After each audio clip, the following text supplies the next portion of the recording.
Danny Ainge spoke with the media on Thursday morning following the conclusion of the Boston Celtics 2019-20 season. I'm Sarah Goodwill here with Bobby Manning. We did a video on his comments about Kemba Walker, so you can check that out on our website at CLNSmedia.com.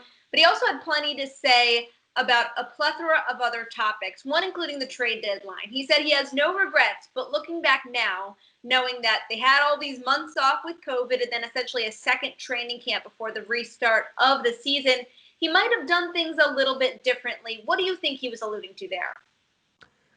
There's a couple of things they were in on for sure. I think the Davis Bertans one is interesting because the Wizards had some interest in moving him. The Celtics clearly wanted him, and I feel like the asking price then, compared to what ended up happening with the Memphis pick and some of the other picks that the Celtics had that didn't turn out being that great, Ainge might look at that and say, all right, we came close.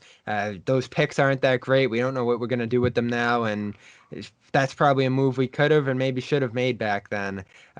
They definitely needed one more piece. Ainge felt okay about the depth on the team, and I think he's right that if this was a fully healthy team, they would have had the appropriate depth to make the NBA Finals. The thing is, though, you always have to expect injuries. You always have to have depth built in for that. And it was so fitting that at the end of the year, they didn't really know where to go at the center position, so they just threw their five best players out there to end that game six, and Gordon Hayward wasn't healthy enough to push through in that moment. So it was this Ainge press conference. You love that he's honest. You love that he lets you in a little bit, but then he just leaves you out of it. Like you said, there's things we want to do, things we still want to do, but he wouldn't allude to what those things specifically were.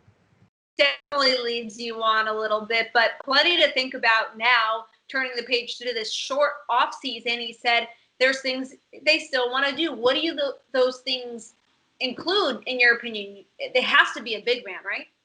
Yeah, and he mentioned the big men, and he went through each one of them. He liked what Robert Williams gave them this year. Felt he probably could have improved a little more if he wasn't as hurt. He liked Ennis's contributions, and of course, Cantor has a player option.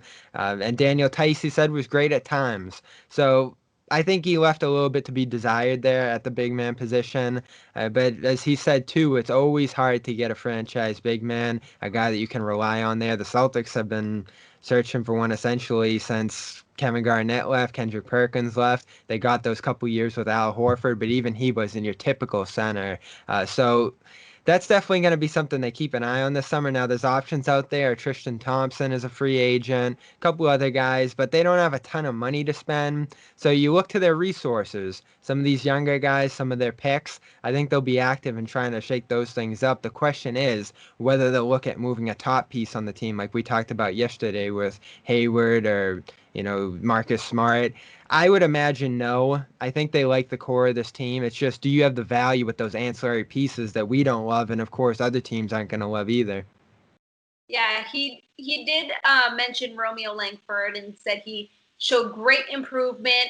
Do you think that was Ainge kind of talking Romeo up for other teams because he potentially could include him in a trade, or do you think he's hopeful about his future in Boston?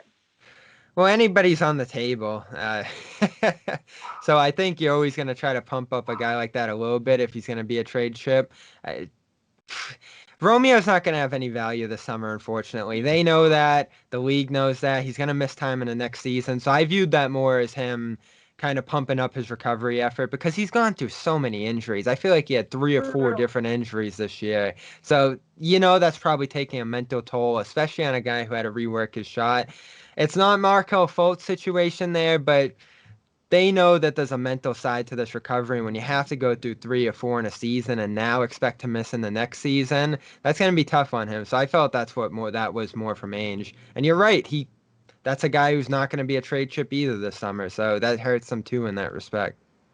And essentially, as he's adjusting to the NBA and the speed of it, he was never able to get into a flow whatsoever. It was It was constantly so interrupted. tough, yeah.